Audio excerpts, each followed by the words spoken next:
Welcome back to another new video in ST Bio Life with Life Science SLST 2025 নিয়ে 35,000 চাকরি প্রার্থী নাকি এক্সপিরিয়েন্সের number পেয়ে যাচ্ছে। এই নিয়ে একটা গল্প যে রটেছে, সেই গল্পটা অ্যাকচুয়ালি কতটা সত্যি সেটা একটু খোলসা করার চেষ্টা করব। তার সাথে অ্যাকচুয়ালি কারা এক্সপিরিয়েন্সের নাম্বার পাবে, কারা পাবে না, সেই জিনিসটাই ধারণা অনেকের নেই, যার ফলে আন্দাজে একটা নাম্বার পুট করে দিচ্ছে। সেটা নিয়েও বলবো কারা অ্যাকচুয়ালি নাম্বার পাবে, কাদের অ্যাকচুয়ালি নাম্বার পাওয়া উচিত নয়, এসএসসির নিয়ম অনুযায়ী এর আগে কীরকম হয়েছিল, এবং এবারে আরেকটি গুরুত্বপূর্ণ তথ্য তোমাদের শেয়ার করব। ওয়েটিং লিস্ট কিন্তু এবারে লম্বা হতে চলেছে, তাই ওয়েটিং লিস্ট পর্যন্ত অনেকের সুযোগ কিন্তু থাকছে, তাই তোমরা কিন্তু ডিমোরালাইজ হবে না।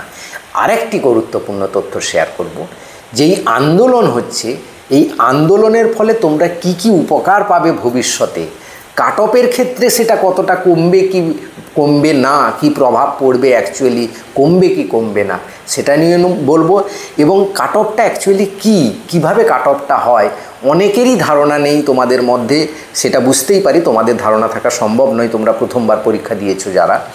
কিন্তু অনেক সোশ্যাল মিডিয়াতে ইউটিউবারদেরও দেখছি যারা কাট অফ সম্পর্কে কোনো ধারণাই নেই, একটা আন্দাজে মন গড়াই বলে যাচ্ছে, বা অন্যদের ভিডিও দেখে তার একটা অ্যাভারেজ করে বলে যাচ্ছে, সেই সম্পর্কে একটু ধারণা দেওয়ার চেষ্টা করব।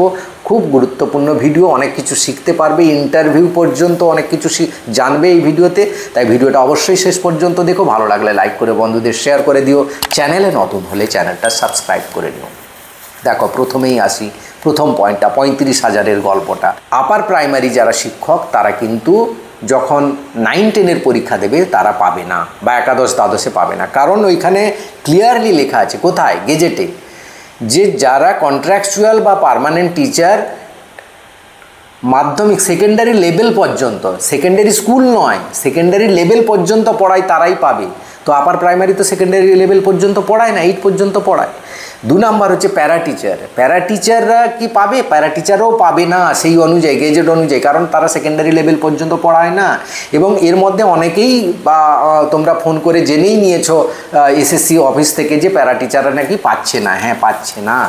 হ্যাঁ, এবং সবচেয়ে বড় কথা হচ্ছে, আমি আগেও বলেছি বহুবার, তৃণমূল সরকার আসার পর থেকে প্যারা টিচার নিযুক্ত হয়নি, অর্থাৎ 20 বছর হতে যাচ্ছে। প্যারা টিচার যদি নিযুক্ত না হয়, তাহলে 20 বছরের আগে যারা ছিল তাদের আর 40 আছে বয়স, বলো তো?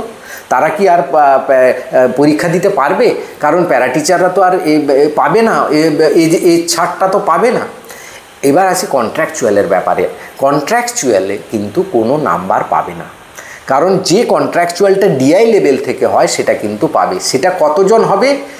একটা রাজ্যে 100 জনও হবে না, কারণ এখন ডিআই লেভেল থেকে আর কন্ট্রাকচুয়াল নেওয়া হয় না। 2 নাম্বার হচ্ছে কেন্দ্রীয় বিদ্যালয়, নবোদয় বা সেন্ট্রাল স্কুলগুলো থেকে প্রচুর ছেলে মেয়ে চলে এসছে আমাদের স্কুলে।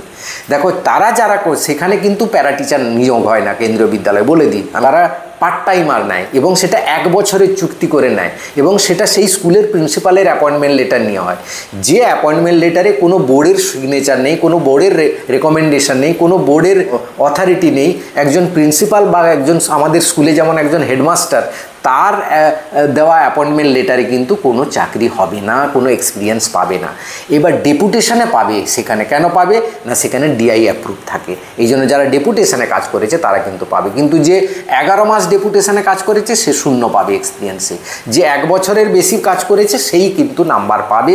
এবার আসি কাট অফটা অ্যাকচুয়ালি কী, সেটা একটু ধারণা দেওয়ার চেষ্টা করি। দেখো, কাট অফ হচ্ছে কি, 2 রকমের কাট অফ হবে। একটা প্রিলিমিনারি মেরিট স্কোর হবে কাট অফ, যেটাতে ইন্টারভিউতে ডাকা হবে, আর একটা ফাইনাল মেরিট স্কোর, যেটাতে ইমপ্যানেলড হবে, অর্থাৎ তুমি চাকরিটা পাবে। ফাইনাল মেরিট স্কোর নিয়ে আমরা কাট অফ এখন বলবো না, কারণ ওটার এখন প্রয়োজন নেই। আমরা এখন গুরুত্ব দেব কোনটা না, প্রিলিমিনারি মেরিট স্কোরটা কত হবে সেইটা নিয়ে। দেখো, প্রিলিমিনারি মেরিট স্কোর 3টে স্কোর নিয়ে হবে। একটা হচ্ছে রিটিন টেস্ট 60 মার্ক, তারপরে হচ্ছে একাডেমিক 10 মার্ক, তারপরে হচ্ছে টিচিং এক্সপিরিয়েন্স 10 মার্ক। এইবার মনে করো বাংলা একটা সাবজেক্ট, সেখানে 100টা যদি ভ্যাকেন্সি থাকে, কতজনকে ডাকা হবে? 1.6 রেশিওতে, তাহলে 160 জনকে ডাকা হবে। এই 160 জন কারা পাবে না? হাইয়েস্ট নাম্বারের ভিত্তিতে আসবে, অর্থাৎ যে 80 পেয়েছে সে আগে কল পাবে, যে 79 পেয়েছে সে আগে কল পাবে। আচ্ছা, 80-তে 80 কতজন পাবে? একজনও পাবে না। ম্যাক্সিমাম সাবজেক্টে একজনও পাবে না, এক আধটা সাবজেক্টে একজন পেতে পারে। আমি তোমাকে লিখে দিলাম, তুমি লিখে রাখো। তারপরে কাকে ডাকবে, 79কে ডাকবে, তারপরে কাকে ডাকবে 78, তারপরে কাকে ডাকবে 77, এরকম পরপর নেমে আসবে। তারপর দেখা যাবে 77 কেউ পায়নি, 76ও কেউ পায়নি, একদম পেয়েছে 75, তাকে ডাকবে। 75-এর পর 74 কেউ পায়নি, 73 পেয়েছে, তাকে ডাকবে। এরকম করে নামতে থাকবে কাট অফটা। এবার 160তম যে ব্যক্তি যাবে, তাকে যাকে ডাকা হবে, সে হয়তো পেয়েছে, দেখা যাবে আউট অফ 80-তে সে পেয়েছে, ধরে নাও 60 পেয়েছে। কীরকম 60 পেলো না, সে 50 পেয়েছে রিটিনে, 10 পেয়েছে একাডেমিকে। তার টিচিং এক্সপিরিয়েন্স নেই, ফ্রেশারদের জন্য বলছি, টিচিং এক্সপিরিয়েন্স নেই, তাহলে সে 60 পেয়ে হলো। ধরো 60ও পেলো না, কিছু সাবজেক্ট আছে যেখানে 60 পেলেও হবে না, 160 জনকে ডাকতে হলে আরও নিচে নামতে হচ্ছে। অর্থাৎ কেউ যদি 55 পেয়েছে, তাকেও ডাকতে হলো, তবেই গিয়ে 160 জন হচ্ছে, নাহলে 160 জন হচ্ছে না, ডাকা যাচ্ছে না ইন্টারভিউতে। সে কত পেয়েছে? 55। কীরকম পেলো না, রিটিনে পেয়েছে আউট অফ 60-তে 45 আর একাডেমিকে 10, 55 পেয়ে সে কিন্তু ইন্টারভিউতে গেল। কাট অফটা কিন্তু এইভাবে কাটে, এইভাবে কমে। এবং এই যে লাস্ট যে 160তম লোকটি যে নাম্বার পেয়ে গেল, সেটাই হচ্ছে কাট অফ, এটা খেয়াল রাখবে।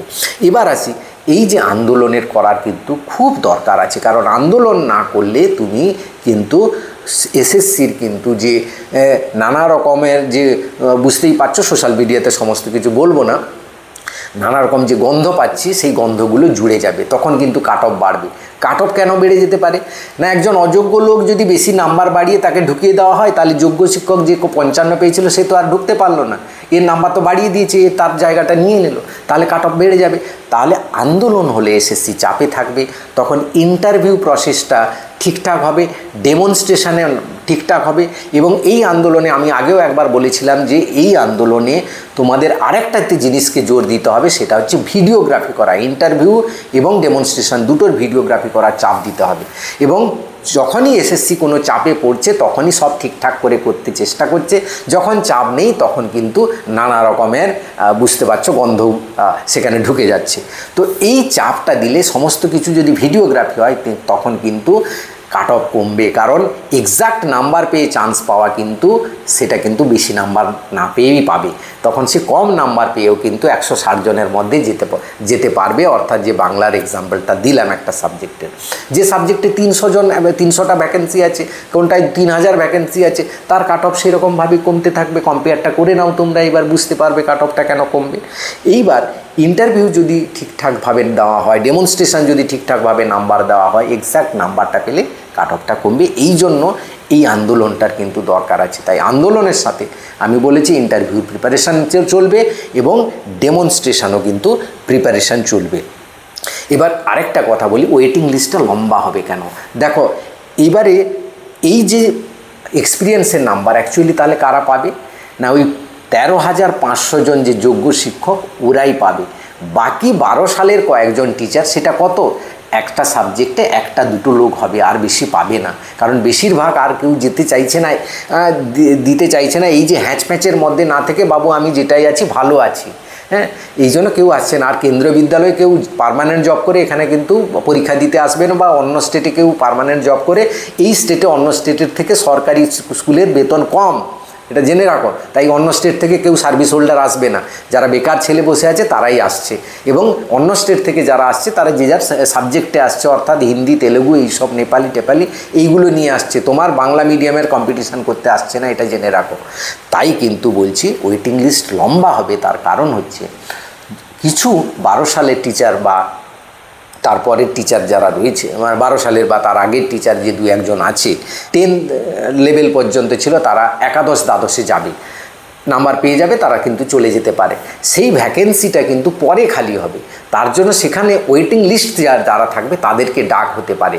তাই ওয়েটিং লিস্ট, এখন যে ভ্যাকেন্সি দেখছো তাই অনুযায়ী যে ওয়েটিং লিস্ট হবে, পরে ওয়েটিং লিস্টটা কিন্তু আরও বাড়বে। অর্থাৎ ওয়েটিং লিস্টটা কিন্তু আমি বলছি লম্বা হবে, কারণ ভ্যাকেন্সিটা যত দিন যাবে পুরো টোটাল প্রসেসের মধ্যে তত কিন্তু বেড়ে যাবে। তো এই জিনিসটা খেয়াল রাখবে। তাই তোমার কিন্তু সুযোগ রয়েছে, তুমি একদম মন খারাপ করো না বা একদম ডিপ্রাইভ হয়ে গেলে, নেগেটিভ হয়ে গেলে কিন্তু সমস্ত কিছু শেষ হয়ে যাবে। আপাতত ইন্টারভিউ এবং ডেমনস্ট্রেশনের প্রিপারেশনটা চালিয়ে যাও। ভিডিওটা সবাইকে শেয়ার করে দাও। Thank you for watching.